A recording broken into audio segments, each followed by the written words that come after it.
Hello, everybody. Welcome, welcome, welcome, welcome. Thank you all for joining us. I'm going to wait for a few people to get in here before we get started. Let me make sure my computer is plugged in. Welcome, everybody. Thank you for waiting. Thank you for joining us. Today we are here, so we all survived the weekend. What a weekend it was.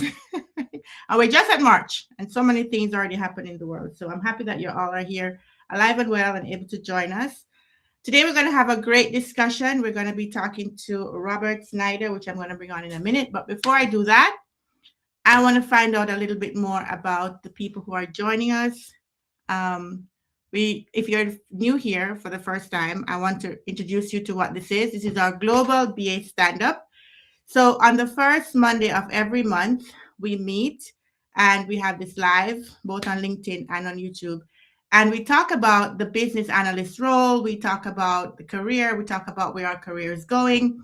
We have special guests that come on and they share with us their individual perspectives about how they see the role and where it's going. We've had wonderful guests in the past. Last month, we had Laura Brandenburg. If you guys know her, she's an author in the BA space. And so we talk about stuff that affect our career. And we want you to be involved in our Global BA stand-up every month. So if this is your first time, welcome, welcome, welcome. We're very happy to have you here. It's very interactive. We always like to have, discussions with you. So feel free to use the chat. The chat is open. We're going to take questions probably at the end. So we'd love if you stay to the end. But in the meantime, while waiting for everybody to come in, if you want to put in the chat where you're joining from, that would be very, very helpful for us to know how global we are.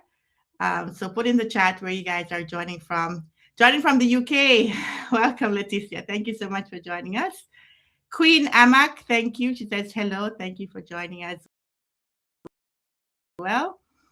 Just to let you know that I do have a cold weather, so I'm not my usual self. I got the flu over the weekend, and I've been trying to get rid of it, but no such luck. I've been taking pills and at-home remedies like ginger and lemongrass and so on, but still trying to keep it going. So I'm going to have a good show for you, but just a reminder that I do have a little bit of a cold, so it's a little bit rough.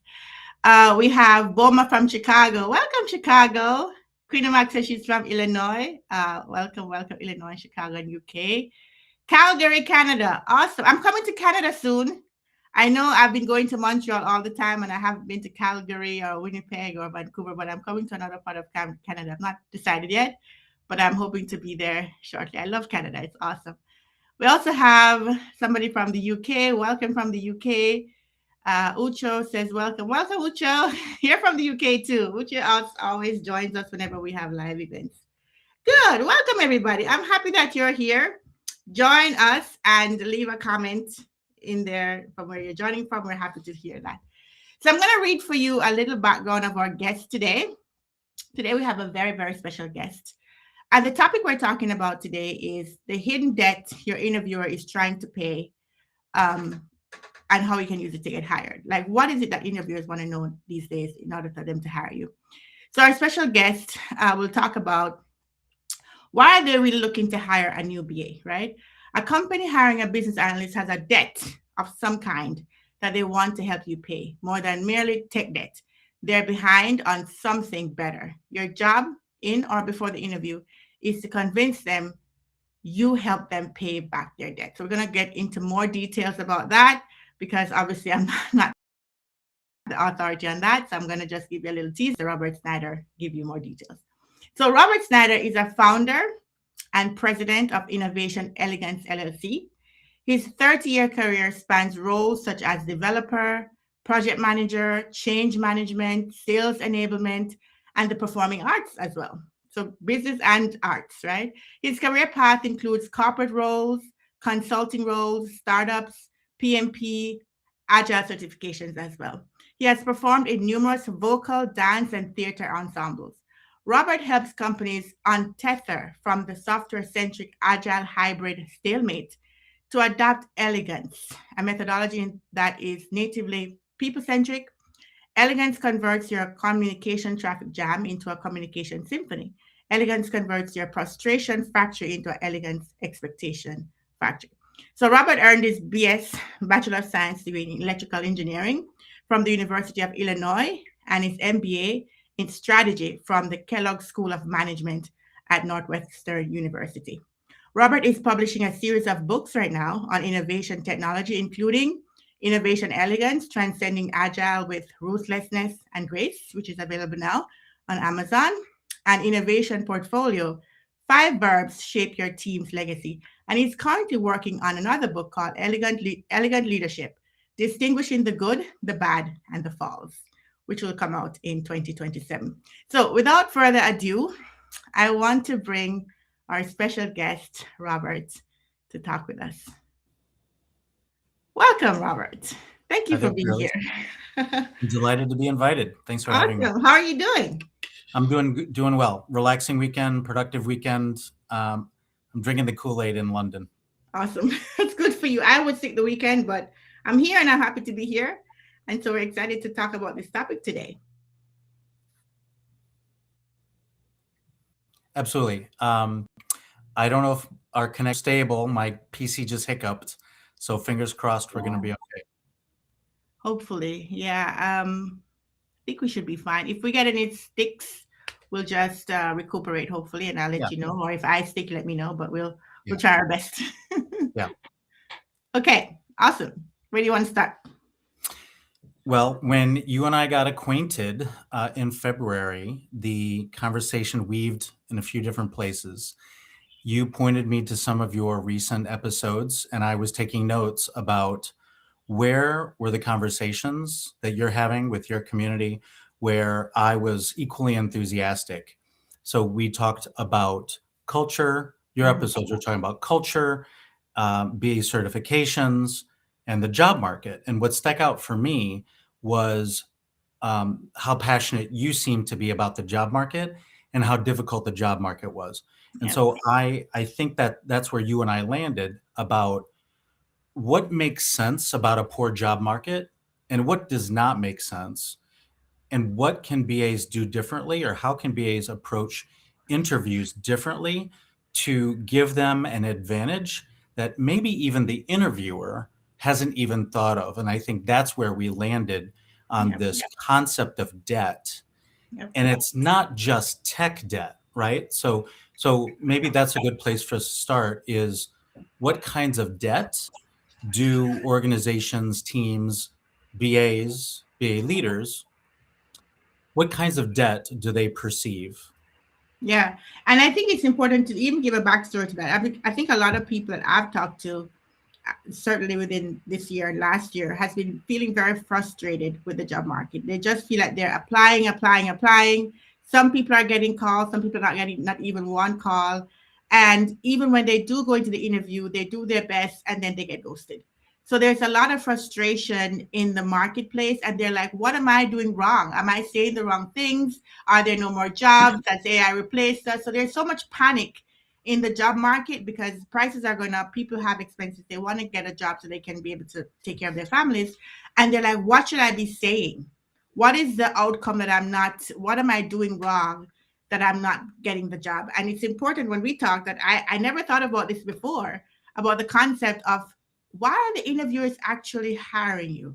There's a debt they're looking to pay. I never looked at it that way. So when you mentioned that to me, I was like, wow, that's so insightful, being able to just think not just in tech debt. And if everybody was here who may not know, for us, tech debt is when you build something and you take some shortcuts and you're like, I'll get back to it later. So now you have this debt. It's not built the best way. And you as an engineer probably know more about this than I do, but it's not built in the best way. So if we keep having more of that, we're going to not have a good solution, right? So we have to come back and fix it later and pay back that debt. But there are other debts, right, that the company may have that they're looking for a BA to solve. We just never thought about it that way. Yeah. So the job market and the repeated disappointments that candidates have, one point of clarity that I think is really worthwhile is that there is a wealth of valuable and profitable innovation work to be done. There's a backlog, and that's a kind of innovation debt that almost every company has. That's my Mhm. point of view. Yet the job market is not in a great place. That disconnect should be unacceptable to all of us. Yet Mhm. it is the reality, right? We cannot deny that there's this huge backlog, there's this huge innovation debt, yet the job market can't support it. This is not a sampling error. This is not as if candidates are making mistakes or candidates aren't a great fit, or oh, I as the follower of this job market, I just don't believe that these are sampling problems. These are not one-offs. There are systemic and there are systematic problems. And Carolisa, if you'll remember last week, while we were talking, I also stumbled upon a newsletter from an HR organization Mhm. where the subject line said, the hiring process is broken. All right. So that screams that we have systemic and systematic problems in the job market and in the hiring processes. So I think that's an important point to make for your whole audience and your community and especially BAs, that they are fighting a system that is setting you up to fail. That's a Yep. very provocative point of view, but I feel I can defend it. And I would argue that what I just said isn't actually that provocative. Yeah, And because we have this innovation debt. You know that there are things that we still need to build and create, and then we still don't have enough people to fill that, and yet the job market is so bad. How does that happen? Like, how do we get out of yeah, that? How do we move so past both the interviewer and the interviewees? You know? I think a very local, palpable, and tangible culture trait of most organizations at the moment is that we are in what I'll call a communication traffic jam. Hmm. Most of us have back to back to back to back to back to back to back meetings. Yeah. We'll hear words like, well, I can't get to my real work until after 5 o'clock. Yeah. Hmm. Well, then what is that real work? Is it just more email? So we are drowning in this infinite activity. It is a tsunami of meetings. It is a tsunami of emails. Um, this is what I call the communication traffic jam. And what I believe, consciously or subconsciously, executives they look at these traffic jams that they themselves have either created or are unable or unwilling or unincentivized to fix. And these executives say, well, everyone's complaining about having too much work to do, and there's fatigue, and there's burnout, and there's saturation. Why would I ever put more cars on the road? Cars meaning moving pieces, meaning moving projects or additional resources, supply and demand. We could talk about the supply and demand of innovation work being uh, what's the word, irrationally depressed right now. And so executives in these traffic jams have every justification to say, why would I hire more? So I believe that executives, as they perceive these traffic jams, underinvest, under innovate, and under hire. And this depresses the job market, moving the supply and the demand curve. If you can imagine a slide with me here, it moves the supply and demand curve to the left, reducing the quantity of innovation that's actually happening. Now, there's this cliche out there that says, well, the pace of change has never been slower. And I would argue, well, first of all, I can personally count 15 different interpretations for this irresponsibly ambiguous cliche of the pace of change has never been faster. Does that mean more projects are starting? Does it mean more projects are finishing? Does it mean more are in flight? I mean, it is an unhelpful, ambiguous phrase. The pace of change is increasing. But to try to hit my pause button here, I believe that the job market, we can explain the poor job market because all of us are caught in these traffic jams that organizations are either unable, unwilling, unskilled, but we are somehow tethered to this addiction and this comfort zone of meeting gridlock. Not scalable, not fun, infinite activity, setting everyone up for failure. And this is something we must fix long term. And so, Carolise, in this conversation, we can talk either about the long term uh, cost profile of this unscalable meetings, of these unscalable meetings, or we can talk about, okay, given the bigger picture problems, what is a BA going to do tomorrow, short term, to fight through the traffic jam to land a job? Yep. Um, so, any reactions Yeah, to that? I definitely want to get to that last part. Like, what can they do, like short term? But I do want to go back to where you talk about, why executive looking at this traffic jam, all these meetings, things moving slower. Why would I add more people? And there was a famous or a common saying I've heard project managers in particular say that if the project is going badly and moving slowly, you can't just throw more people at it. It doesn't go faster because you throw more people at it, right? Right. That's You don't been fix a kind of the traffic jam mindset. by simply adding 10 cars. Yeah, right, right. So if we can't do that, but we have to solve this job market. We have to find a way to help BAs to break through to be able to land jobs because it's definitely a big pain point. So what are the short-term things that you alluded to earlier that they could do to move through this traffic jam? So every interview that you have is a local, I'm going to call it a sales pitch. Hmm. When a BA goes into an interview, it is effectively sales where I as the candidate am transferring my confidence to help the organization. I am transferring that confidence to the candidate. If I succeed, to the interviewer. If I'm successful, the interviewer is going to pass me along in the interview process, of course, ultimately, hopefully, to get the job offer. So I believe that a BA can distinguish themselves when they convey to the interviewer, I grasp what is typically happening in teamwork cultures where there's meeting gridlock, there are communication traffic jams. No team is saying to the candidate, can you help me with my meeting debt? We need more meetings. Can you help me with my meeting minutes? We Right. need more meeting minutes. Or Yeah. I need another person to help me have AI generated meeting transcripts. So these are not the communication channels that help companies get out of debt. It is structured documentation. Now, over the last 20 years, structured documentation has fallen out of favor. Like a lot of forms of discipline in the human life, right? We can grumble and groan at all forms of discipline. Why is creating documentation so unpopular? High upfront cost, like to draft a process flow, a project charter, your GUI design, your training materials. We can groan and grumble and roll our eyes at documentation. We can say, oh, it's administrative, blah, blah, blah. However, why do we do it? Even meeting minutes, we have this vague notion, you know what, if I write this stuff down, it means it's going to be more valuable later. Valuable as in it's going to be lower marginal cost to remember, retrieve, onboard, share information, and change our mind. So, but meeting minutes are like the most lazy attempt possible. It is such a CYA, and I would like us to maybe have a little bit higher expectations than. That's the reason we do it, by the way. It's a CYA. We're like, if we don't write it down, somebody Yeah. says something, I can Well, show you we then said this.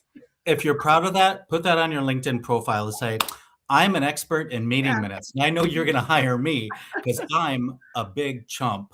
And I'm the one you can finger point and say, hey, Robert, take notes. Like this, it, we should, we should understand that if you're not putting meeting minutes, action items on your LinkedIn profile, like that's a skill. Why are you trying to do that stuff every day? We need to raise the rigor and the discipline and yes, the formality of our documentation. Why? Because documentation is the communication channel that gets us out of these communication traffic jams. All this formal documentation, it minimizes the marginal cost to share information, to collaborate, and to change our mind. Low marginal cost, it's all of business.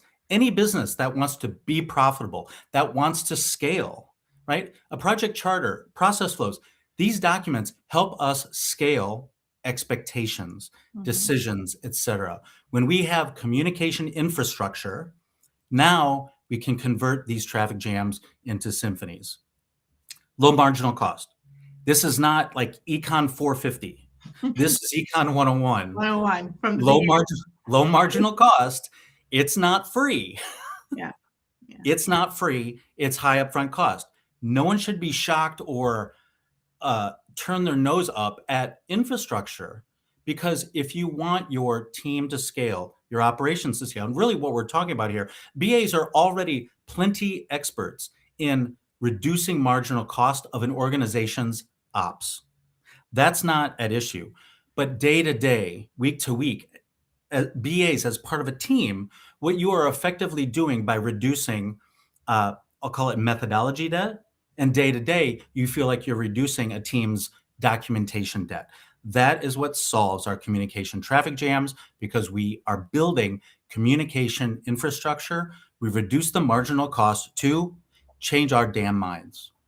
So that's interesting. By the way, guys, if you have any questions on what Robert is saying, you can put it in the chat. We're going to get to the chat eventually. So go ahead. If you have questions, put it in there. We're going to get to that. So it's interesting because this documentation debt or methodology debt, it's almost invisible, right? It's almost not talked about the way you do for like a tech debt. But this is a very constant thing that we as BAs are always dealing with. But nobody ever really talks about it. It's just kind of an invisible thing that you're burdening us, but nobody has time to even look and to think about it in this way. Methodology debt and communication uh, traffic jam. Yes. I agree. I think that one reason why this goes back to over the past 20 years, structured documentation has fallen out of favor. The Agile Manifesto told us that the primary measure of productivity is working software. That's right. That's in a phase that's called build. Mm-hmm. How many things, how many agreements, how many decisions do you think a team needs to make or should make upstream from build that that information, it's worth putting on paper? It's a lot, but it has fallen out of favor. People are shrugging. They either don't want the discipline for whatever reason. There are so many decisions, so much information that teams are sharing that they're effectively shrugging about the formality of documenting that information. I think that's a travesty. That undermines communication infrastructure. It raises marginal costs, because now we've got to have that third, fourth, fifth meeting. I got to dig into 100 emails deep to find that what was the last email volley about that decision. This is what I call infinite activity. And this is why I believe BAs have lost a grasp of what are those upstream, what's the upstream work from code? Because we're making technology the master. We're allowing tech to lead the business. So in a way, we could be swinging the pendulum, right? Because pre-manifesto, I would just call it everything that happened before that pre-manifesto, right? We were so focused on documentation that we weren't even outputting anything useful. The software was behind. So I think that there are various definitions of waterfall versus agile. What you just proposed was that waterfall was high documentation, agile is low documentation. I think some agilists would dispute that and say, no. We're not about less documentation. We're about the right, there's different interpretations because it's just all squishy. But we could also hybrid now, actually. They're blending it now and just calling it hybrid, because we do some documentation and some agile. So waterfall and agile, we could talk about scope size, large or small. We could talk about documentation, high or low. We could talk about frequency of go live events. Yeah. High frequency, low frequency. Or we could talk predictive versus adaptive. And well, is there such thing as gone too far with adaptive, as in nailing Jello to the wall? Of course, there's a such thing as a blob of expectations, right? So it is the wrong battle. It is the wrong hybrid. We have a natural hybrid in the cost profiles. Let's take an operations example before we go back into an innovation context. If a company has re-engineered processes, a customer experience, to make it less expensive or a better customer experience, I'm gonna call this. Um, it's been innovated, and I'm going to call. Let's use a cost as an example. Mm-hmm. It's lower marginal cost for the customer to engage with us. What we do is faster, cheaper, easier for the customer. Yeah. Whatever the company has not re-engineered yet might still be high marginal cost. We could, let's take a bridge as an example. Trying to think of, since I know what part of the United States you're in. I'm trying to think of, well, let's take the Tennessee River. Okay. Without a bridge across the Tennessee River, it's high marginal cost to get a bunch of cars, a bunch of people from one side to the other. Mhm. Once we build a bridge, now we have reduced the marginal cost to cross the river. Yep. And at some point, the high traffic may justify a second bridge, a third bridge. And yet this is all infrastructure. Mm-hmm. So we have that natural hybrid of low upfront cost, we just haven't innovated it yet, or low marginal cost. Well, it's the same thing in innovation work. If we have written the project charter, if we've drafted the process flows, if we've written the code, what we are doing is reducing marginal cost. And anything we haven't written down is low upfront cost. So we have this natural hybrid in terms of money, in terms of cost profile. Not only is it natural, it's unavoidable.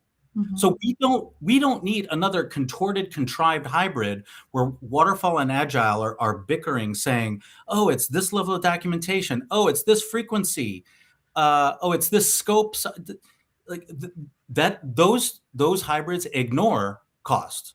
So both are financially irresponsible when you're just, again, those 17 programmers back in 2001, I understand what they were trying to do.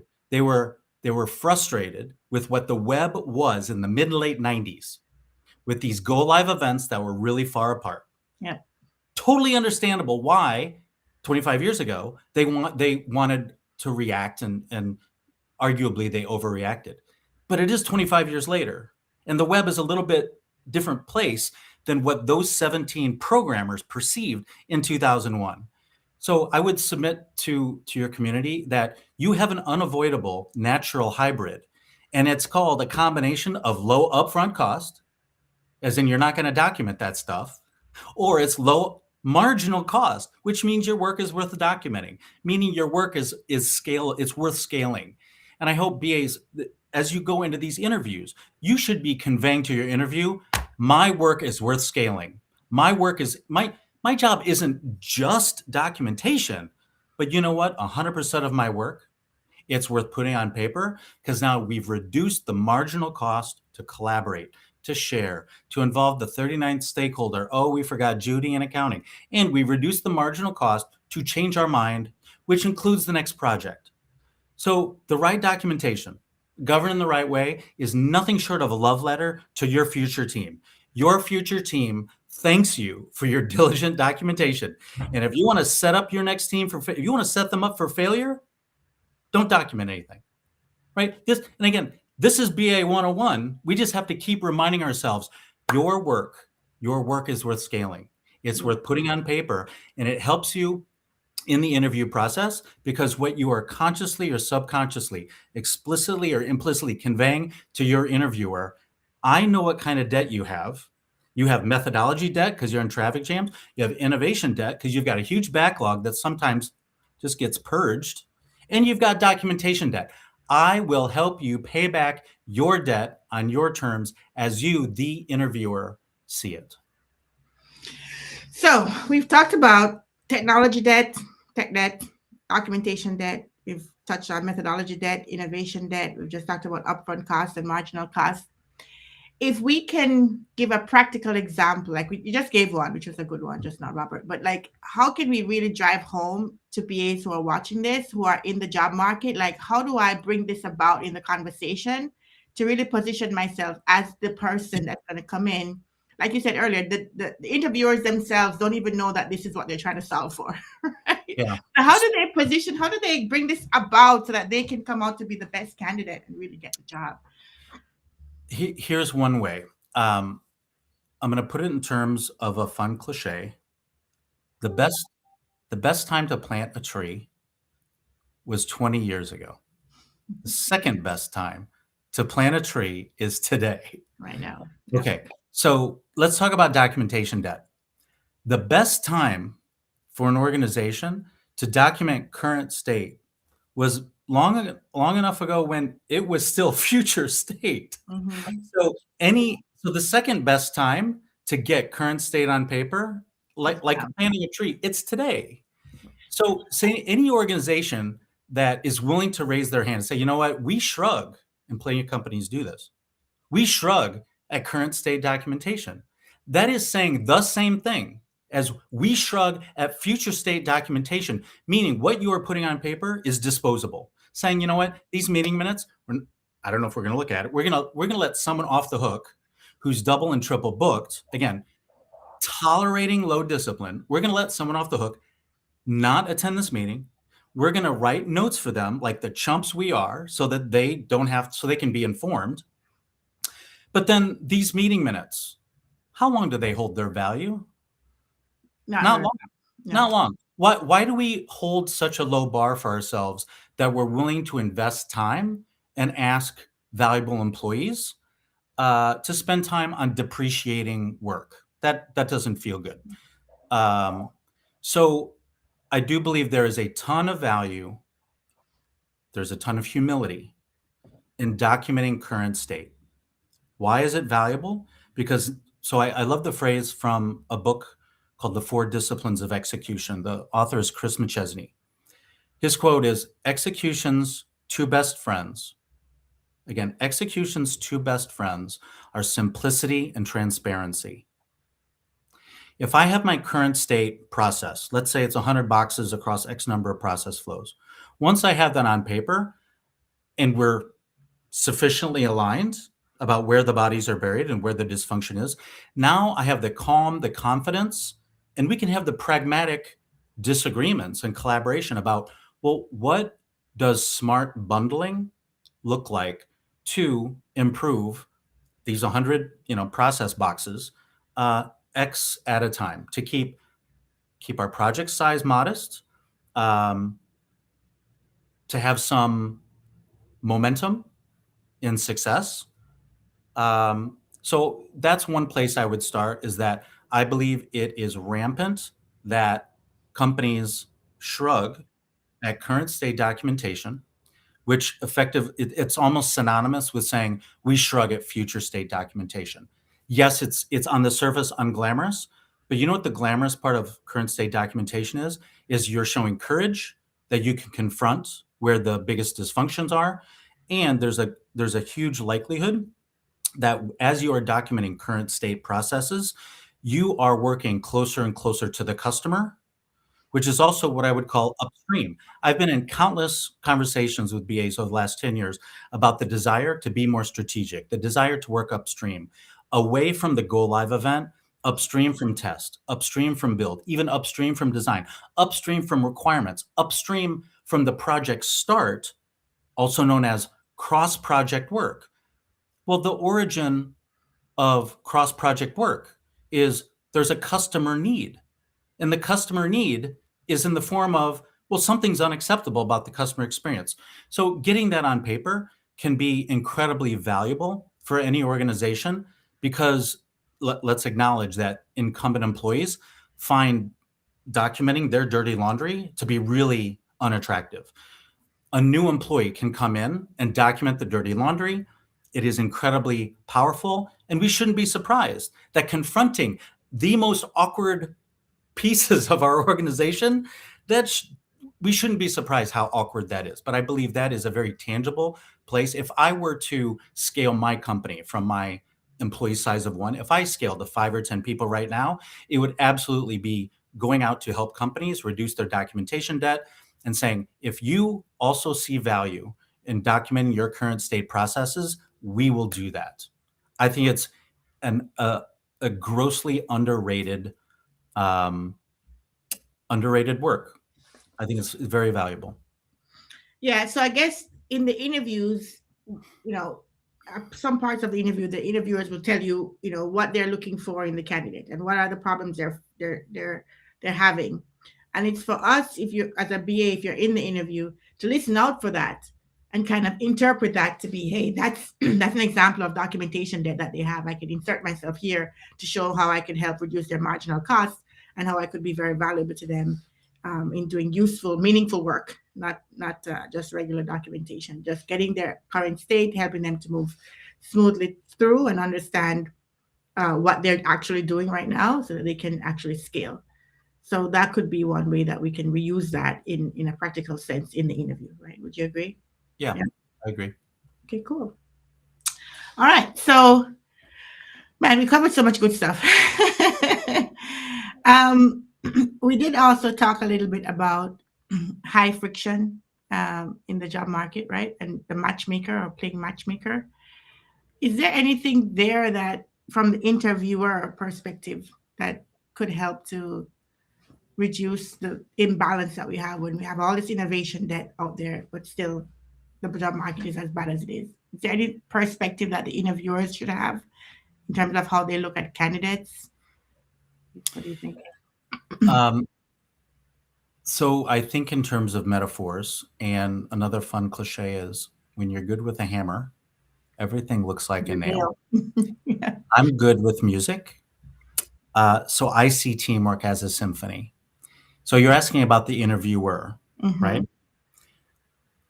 I hope that the interviewer likes, is attracted to the concept, the visual, and the culture of momentum, pacing, not herding cats, not a mad dash, not franticness, but a steady drumbeat and rhythm of information flow, expectations, decisions, and agreements.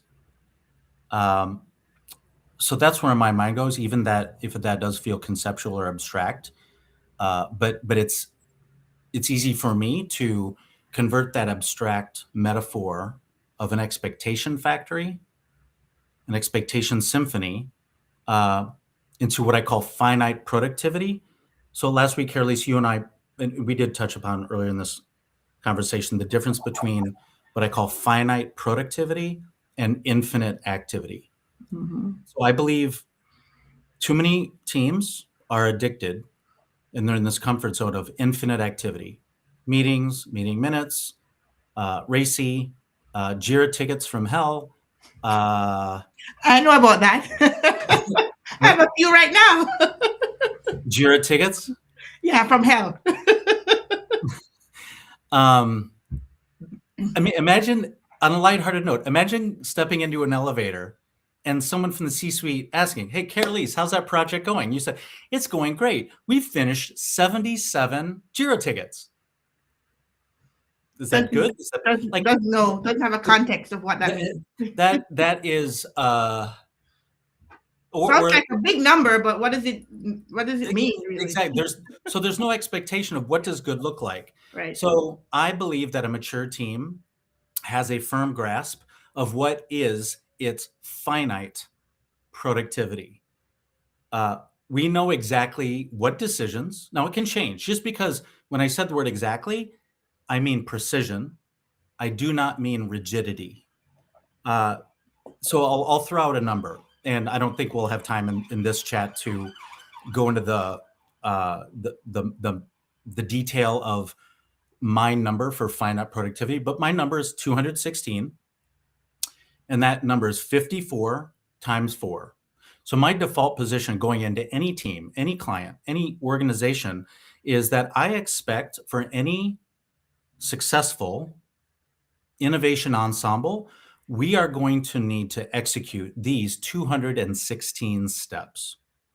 Every lessons learned that we complete is going to likely tweak that 216, say, you know what, we're going to partition that work into separate bundles. So now the 216 becomes 220. And maybe we couple a couple things. So the 216 drops to 212 or 208. And again, another time I could explain why is it a multiple of 4. But when you go into the elevator and someone asks, how is that project going? It's a different conversation when you say, of our finite productivity of 216, we are exactly 50% done. We have completed 108. So I'm reminded of a powerful coaching, powerful request I got from a dance coach of mine, and she would tell our team, "Don't don't just rehearse until you get it right. Rehearse until it's really quite difficult to get it wrong." Mm. That is a powerful culture aspiration for our teams. If we are willing to strive for this maturity, to grasp what is our finite productivity? First of all, do you like the concept? Because if you don't, or if your executives shrug at this notion of finite productivity, then you have no problems. You should stay wallowing. You should stay wallowing in infinite activity because because nothing will change until your status quo is more painful than the transition. And if your status quo of infinite activity just isn't that painful, stay there. But if you decide that this quicksand of infinite activity is sufficiently painful, imagine and then pursue what would finite productivity look like. Uh, Yeah. there's a lot, And but it's finite and it's changeable. yeah, Rob, this is very deep, very, very detailed, and it's so captivating and right because the concept that you mentioned of infinite activity, and I love the term, by the way, I'm going to be using it forever now. It's all infinite activity. The point is that we are involved in all of these activity in the project, and we feel like we're being productive. But a lot of time it's just noise. We're just running around being busy bees, just running around doing stuff. And at the end of the day, you're exhausted and you're like, but I did all this stuff, but I have nothing to really quantify that this was something I was useful that I produced. So we're all in, like me, I work on two different projects. So I'm a consultant with my consulting company, and then I'm consulting to a client. So I have two different laptops, and I have Slack with one team, and then I have Teams with another one, and then this one is sending emails and this meeting. And so I'm always juggling two organizations at the same time. And I get things done, but I'm like, wow, there could be ways to make it much more streamlined, right? So we don't always recognize that the activities that we're doing is really could be categorized as infinite activity. The finite productivity, though, which is a great way to context like that elevator pitch where you can give the CEO, this is how much percentage we've finished of all what we have left. That's a better answer than just giving a random number or a number that doesn't have any context to it. But the only thing I would say is it reminds me a little bit of definition of done, even though it might not be exactly the same thing. So I don't want to get into too much agile methodology, but just quickly, what is the difference between the finite productivity you mentioned and definition of done? Well, they might be synonymous. Yeah. Just the definition of done, it has zero detail, right? That word choice doesn't have any detail. And I'm willing to interpret that label, finite productivity, very literally, welcoming someone to say, hey, Robert, as soon as you say finite, I want to see the math. Yes. Mhm. That, and again, it's explicit without being rigid. Mhm. This is a critical, there's this accusation about documentation being rigid. No, explicit and rigid are not the same thing. The ink is always wet. Again, when stuff is documented, you're just reducing the marginal cost to change it because I don't have to go to 5 different people's heads to remember what did we agree to. So, where Carolise, as I was listening to you, um, if the 216 feels too detailed or too exacting to anyone, I would ask you to zoom out and consider this. If you are wallowing in infinite activity, this is a license for low expectations. Mhm. If you are willing to strive for finite productivity, it's high discipline, it's high empathy, it is a license for high expectations. That's why we are or should be well paid. When you settle for low expectations, when a team just shrugs at itself, then you cannot justify a wage, a job. And you know what? AI becomes a lot more compelling when humans have low expectations of each other. That's correct. I want humans, I want us to have high expectations of each other. I want us to be more compelling than AI. I call this CHI, collective human intelligence. The improv world phrases it as none of us are as smart as all of us.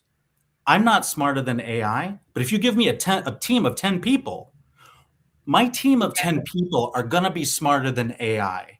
That's how I beat AI in the marketplace, is because I'm going to assemble a decision symphony that is going to be more compelling, more fun, and more sustainable in more than one way than an AI agent.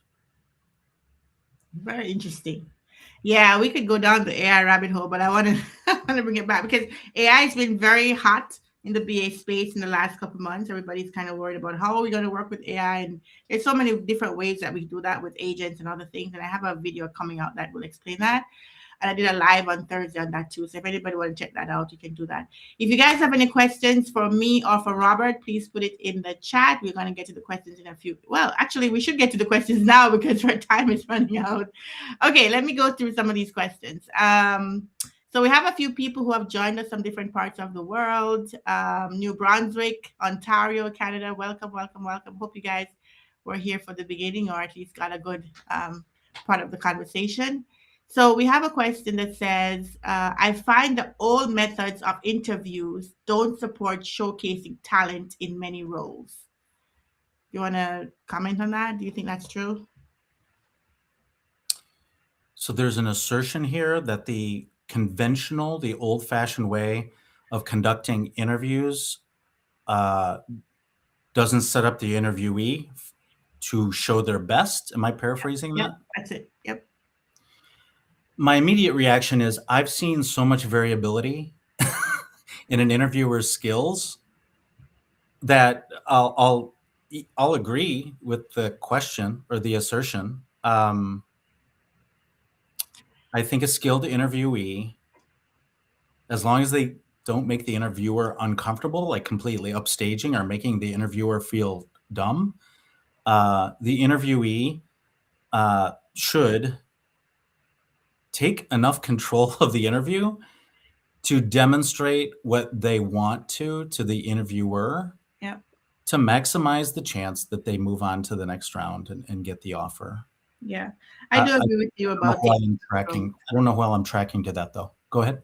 Yeah, I agree with you in that you have to take control a little bit and kind of guide the interviewer to where you want them to go sometimes. But I want, it's kind of an odd question because old methods versus new methods, and I'm not sure what the new methods are. I have seen where there's a whole AI interviewing someone, and depends on what you answer, the AI will determine if you move on. I don't like that new method. I would rather the interviewer be an actual person.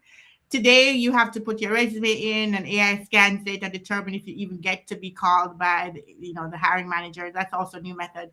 Not sure if that's very fair to everybody who's out there, but that's what we're in right now. So there are advantages and disadvantages of the old method and the new method, if I'm reading it correctly. But yes, in the interview, you are there to sell yourself.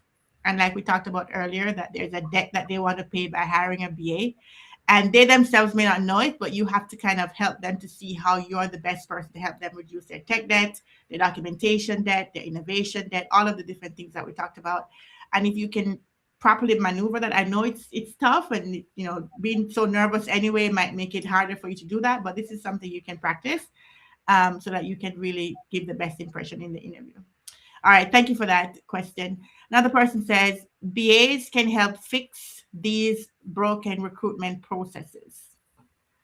I think they can if they're working in the organization and they have impact on HR, but I'm not sure how else they can fix the recruitment process. Robert, do you have any thoughts on that? Um, if the culture is one of an expectation symphony, yes. And these broken recruitment processes, if you shrug at documenting the current state dysfunction, you make it more difficult to re-engineer the processes. So I'll go back to the helpful, applicable metaphors of the expectation symphony in your current state documentation. But again, if for an organization that is resistant to documenting current state, how how do you expect to improve your recruitment processes in a paced, manageable manner that has credibility. So you set yourself up for failure if you shrug at current state recruitment processes and dysfunction. But we could get into the software as a service, and there's a incongruence between software as a service that is very data centric and shrugs at process versus we're going to be religious about documenting processes. That's another valuable rabbit hole, but it is a rabbit hole about data doesn't pollute itself. So if you think you have a data governance problem, you are exactly wrong. You have a process governance problem. That's right. Data does not pollute itself. There's this Exactly. vicious circle of poor data quality, which means we shrug at processes, which means we have shadow processes, which means we're going to have shadow data, and we're back right where we started. And we make bad decisions because the data was wrong in the first place. So now we can't scale, and then we make the go in the wrong direction. So I agree with you. Very very very good answer there. All right, we also have this is a long one. Let me see if I can get the gist of it. Okay, the debts are in terms of cutting out unprofitable workflows for the BAs, right? These debts are not necessarily dealing directly with the financial aspect of the organization, but these workflow does. So yeah, when we say debt, we're not talking about just money, right? Obviously, we're talking about all the different ways that the organization is in debt. It needs to have better culture. That could be a culture debt also, better methodology, better innovation, and these are the gaps between where it should be and where it is right now. That's the kind of debt that we're talking about. Um, okay. We also have another follow up to that. The debts are in terms of cutting out unprofitable workflows for the BAs. These debts are not necessarily dealing with it directly. Okay, I think it's the same question. Okay, somebody said symphony. I love the musical analogy. That's awesome. Yeah, I really like the way you put these terms together and the way they really mimic like art and symphony. I think it's a wonderful. It really brings up to mind the idea of everything working well in unison and of a beautiful, flow to them. So I really like Just that term. Yeah. just yesterday, I published. It was on LinkedIn. It was either an article or a post about the value of synchronization and the domino effect of either shrugging. I think the title is "Shrugging at Synchronization" versus the positive domino effect of when you unapologetically are addicted and obsessed with synchronization. If you shrug at synchronization, it means you're shrugging at someone waiting. You're shrugging at someone else's time, saying, oh, their time isn't valuable. You're ignoring something. So I gave a much more thoughtful, I have much more thoughtful statements to make about synchronization. And it's a very recent LinkedIn article, like in the past day or so. It is such a vital culture trait for relationships and progress. And synchronization, again, this is not music 455. This is music 101. We need to be fabulous at the fundamentals, to be brilliant at the basics. Yep, I was putting in the chat the link to our page for this event where they can find your connection to LinkedIn. So if they want to go and follow you on LinkedIn, you can find the link there. I'm putting in the chat. If you want, you can go to carolise.com, go to Global BA Stand Up, and you'll see a write up with Robert on there. You can follow his LinkedIn and you can get an option to see that article he referenced just now. So yes, very good. Okay. Carolise, I see something in the chat. Yeah. Where I think it's Alicia, my friend Alicia, is asking about this quote. And I wish I could attribute this quote because it's not mine. Nothing will change until your status quo or the status quo is more painful than the transition. Mm-hmm. I'll let everyone just reflect on that. Does that apply to you? And if your status quo isn't terrible, then maybe don't change. But I think for a lot of us, whether it's individually, in a toxic environment, if you're working in a quote frustration factory, or if your team has high frustration, at some point, as executives demand more for less, putting you in tighter and tighter traffic jams, at some point, I believe your status quo is going to be sufficiently painful that you're going to say, you know what, changing culture, imitating a decision symphony doesn't sound half bad. Yeah, it's I a hope wonderful you get quote, there, actually. I hope Yeah, you get there sooner rather than later. yes, that's a very, very wonderful quote. So I'm happy you were able to clarify that. All right, so we also have I can't pronounce your name, but he says, I often prefer to use PowerPoint presentations during interviews. How efficient is that in ensuring that one takes charge of interviews and really show what you can do? Well, I wouldn't start off with a PowerPoint. Like if I go to an interview, I'd really let the interviewer lead. If they ask for a presentation and I show up with one, but I wouldn't, because there's a lot to do with a PowerPoint presentation, right? They have to look at it. You have to make sure you bullet point the thoughts that you want clearly, and then they're looking at the PowerPoint, not at you. So I'd rather you be able to discuss and speak clearly and have a dialogue. Like me and Robert is having right here.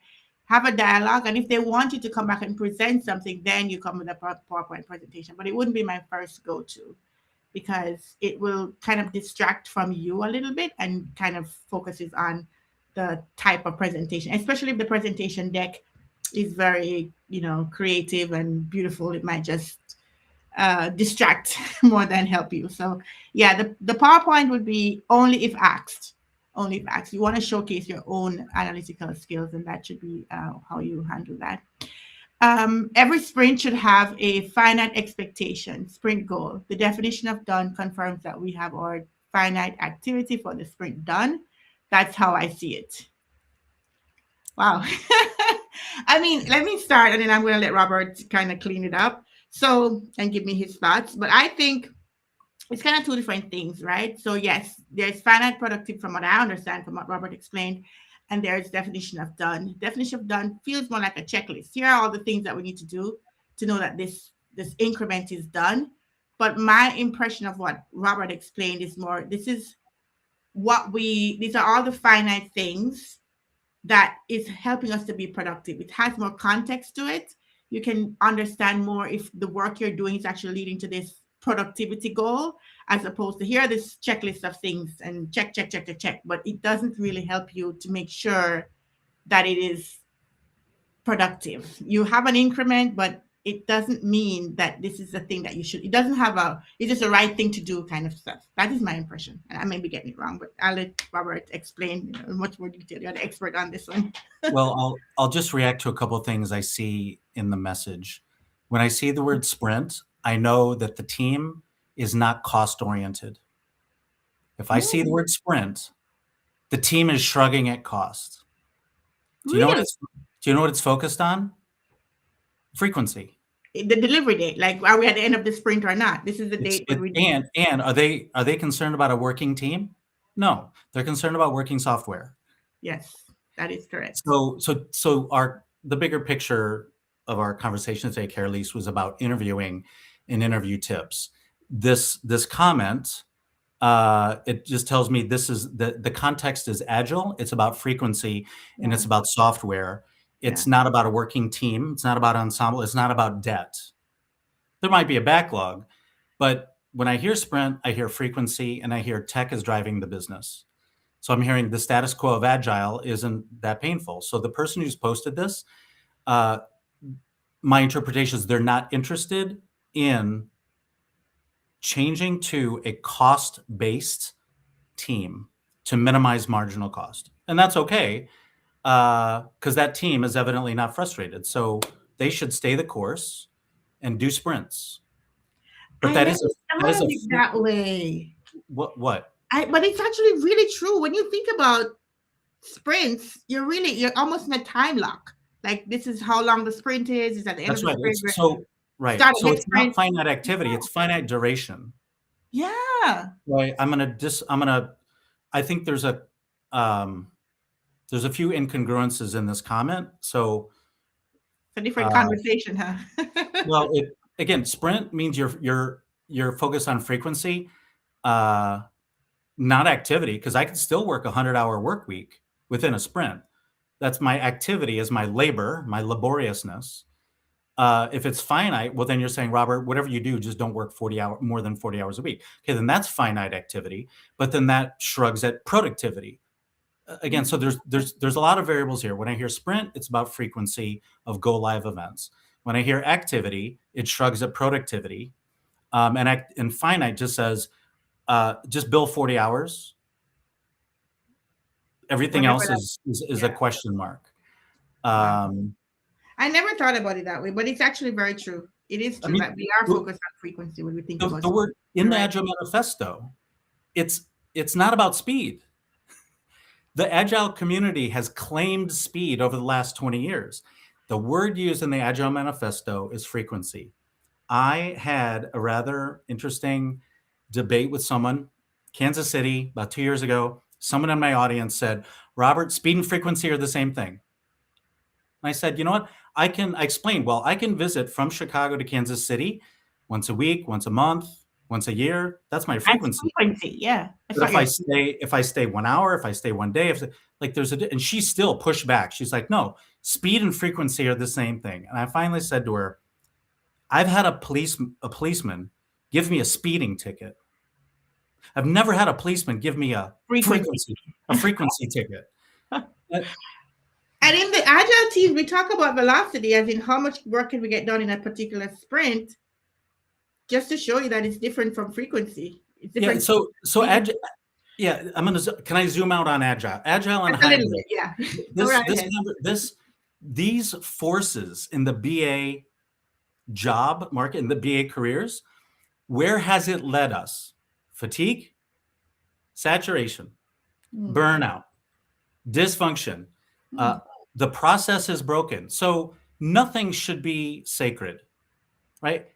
Uh, all of these forces are contributing to 2026 and where we are with the health or the lack of health of teams, the health or the lack of health of the job market. All right. So I don't believe anything should be sacred. Um, Agile is not congruent with the symphony. Agile was inspired by waterfalls go live events that were really far apart, 9, 12, 18 months. Totally understandable why those programmers reacted and overreacted 25 years ago. It's a different world, but you have to decide, do you want to shape a culture based on frequency?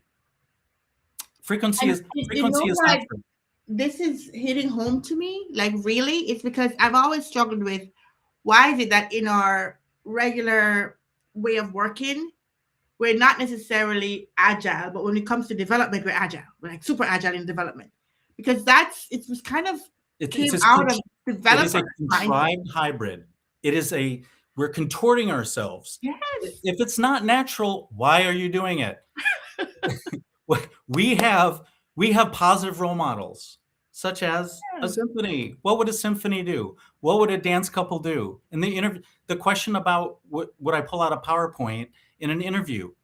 What would a dancer do? You would be who your dance partner needs you to be. The performing arts have so many incredible, collaborative, valuable, and fun culture traits. That's why there's so much value. And again, we're now in the teamwork instead of the interview. What would a symphony do? Your team should keep asking yourself, what would a symphony do? What would a dance couple do? If we're not on script, totally fine. We are off script.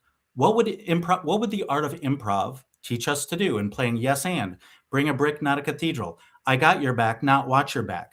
There are countless culture traits from the performing arts, what I call the I presented earlier this month to the UK chapter of IIBA, and the session was called Imitating the Empathetic Arts. How many teams need more empathy? All of them. All of them. How many teams need more discipline?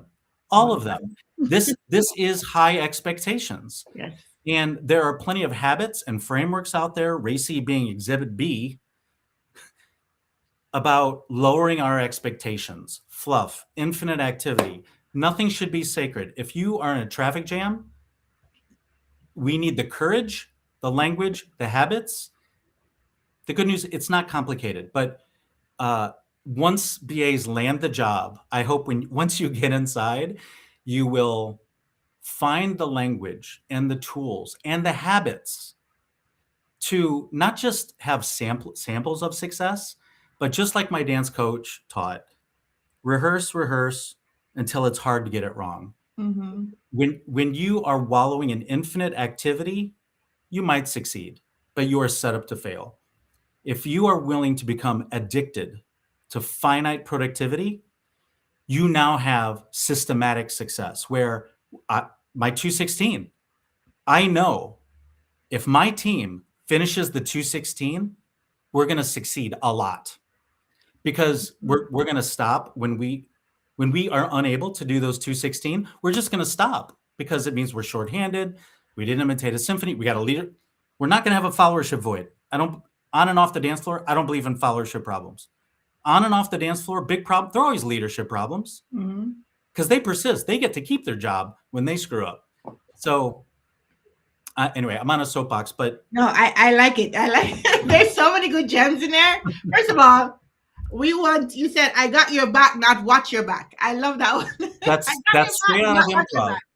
Every board meeting at Second City in Chicago, when the board meets, Mm-hmm. when they're in person, they stand, they're, in chairs, they physically stand up and they turn, I don't know which, they turn one direction or the other, and they physically place their hand on the person's shoulder next to them. And they say the words at the beginning of the meeting, I got your back. Very That good. is the whole art of improv. Hashtag nobody fails. We are on an improv stage. Now, I don't know where the conversation is going to go 30 seconds from now, but you know what I do know beyond a shadow of a doubt? Everyone's going to succeed because we're going to play yes and wherever you want to go. I already know we're off script. It's not a crime. Being on script versus off script, we need skills for both. It's not a crime to be off script. You know what's a crime? Not knowing. Not knowing you're off script. Yeah, Not knowing whether, hey, like, are we imitating a symphony right now? Are we imitating theater? Are we on script because we know our finite productivity, or are we off script? It's not a crime to be off script. But then what would the art of this is why improv classes can be so valuable to salespeople, to BAs. You think quickly on your feet. It's a form of traceability, right? In our project work, traceability is a thing. mm-hmm. You know what the improv world calls it? Yes, No. and. It's Mm-hmm. called yes, and. Because if you say yes, but, it means, well, you're shrugging to something upstream, meaning you are shrugging at traceability. So the notion of traceability and what the improv world teaches us as yes, and, they're congruent. They're the same thing. Wow, this is really good. We have so many questions. I know we're over time. I'm going to get to some of them, but that was just really good gems. Thank you for sharing all of that, Robert. I think we're going to learn so much and take away so much from this session. It's going to be awesome. So there was a question here. So I don't know. I'm kind of scrolled out of some of the questions. There was a question about difficult to scale interviews these days. How can one balance answers such that interviewers won't feel incompetent? And one where interviewer said I should take it easy with them. That's hilarious. First of all, Yeah, props to yeah, the interviewee for being the star in the room. that should be a good sign that you know more than the person interviewing you. Yeah. I would just say that you can't dim your light necessarily just because you don't know who's who and what they know, right? So you're gonna go in there, and if they feel like they're not following you, then you can, probably explain it a little bit more. But that should be a good sign that you know what you're talking about, and they they have to catch up. Just be humble, in my opinion. Be humble, be gracious, clarify. Make sure you spell out. Don't use too many acronyms and things that may confuse people. Spell it out, explain it. Assume that they may or may not know, and then explain what it is. And I would only add credence that you know what it is as well. And that's the only thing I could say about that. It's unfortunate that they they're interviewing for a BA and are intimidated by the interviewer. So I've not heard that one in a while. Can I add 2 comments again from the Yes, dance world? sure. In an interview, on and off, right on the dance floor, you want to be who your partner needs you to be in the short term. It's one song. It's 4 minutes. Leader or follower, just be who your partner needs you to be for the next song. I think that's worthy advice for an interview as Mhm. well. On the dance floor, there's some nervousness as beginners on the dance floor. And an instructor used to say to us in our beginner classes, if you're smiling, you're doing it right. I think that applies to interviews. If your interviewer is smiling and they see your insightfulness in the interview, you're doing it right. My mom has a quote: inch by inch, life's a cinch. Yard by yard, it's quite hard. Every goal, almost like dating, what is the goal? To figure out whether you want to have the next date or to have the next interview, to have the next conversation. So back to this metaphor we used maybe at the beginning of this conversation, Carolise, and last week. It is a matchmaking process. And I hope BAs minimize beating themselves up because the job market is not a followership problem. There are plenty of voices who are telling you you need to do this and this and this differently. That's fine, but there are problems bigger than just the BA profession. There are problems bigger than the innovation arena, right? BA's adjacent roles, change managers having the same conversations, project managers are having the same conversations. I saw, just like last week, Carolise, when I saw that HR newsletter that said the hiring process is broken, I saw an HR newsletter this morning that said, stop treating HR like an admin function. Again, these are common problems around the professions. These are cultural, these are systemic, these are systematic. So in the short term, yes, let's win the job and figure out how to get that next date and move on in the interview process. And bigger picture, when we can catch our breath and work on the infrastructure. And I did see a comment. I'm not sure I can read the exact words from the comment, but someone is decoupling documentation from the work. Mhm. And I've had a boss say to me, Robert, you're creating more work. No, the infrastructure is the work. Yeah. Build the damn bridge. It is the work. Then you Because can all get over it and be able because to if, have, if you if you decouple, well, documentation is quote fine like a lagging culture trait, and Mhm. you say, well, but the work is over here, then what communication channel are you talking about? Because whatever it is, it's disposable. Because if it's not worth documenting, first of all, you should tell your boss, my work isn't worth documenting. Documentation is just an afterthought. The future team, the code, it's just an afterthought. The other communication channels, we're typing at each other. It's disposable. It's tribal knowledge. It's going to walk out the door. You Mhm. have to decide, do you want your work to be durable and represent infrastructure, or do you want it to be disposable and not scalable? So back to the comment and my former boss, when he said, Robert, you're creating more work. No and hell no. It is the work. It is the infrastructure. Infrastructure is scale. Scale is low marginal costs. Low marginal cost is profitability. Your work is worth scaling. No, this is definitely good. Very good. And it's true. And we've just learned so much today. I know we're way over time. I'm gonna I'm gonna call it here, but there's so many more wonderful questions in the chat. I mean, people are happy about the distinction between frequency and speed. So somebody says frequency to equal to consistency, speed is equal on time, lagging first, fast, slow, etc., which is true. More questions about the agile methodology, and I think the whole clarification between agile sprint, which equals frequency, and what the finite productivity is. I think that people really appreciated that.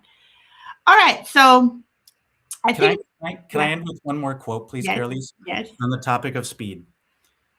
3 years ago, I stumbled upon a quote from the automobile executive from the last century whose name is Lee Iacocca. Hmm. And Lee Iacocca's quote was, the speed of the boss is the speed of the team. And as an amateur musician, like, no,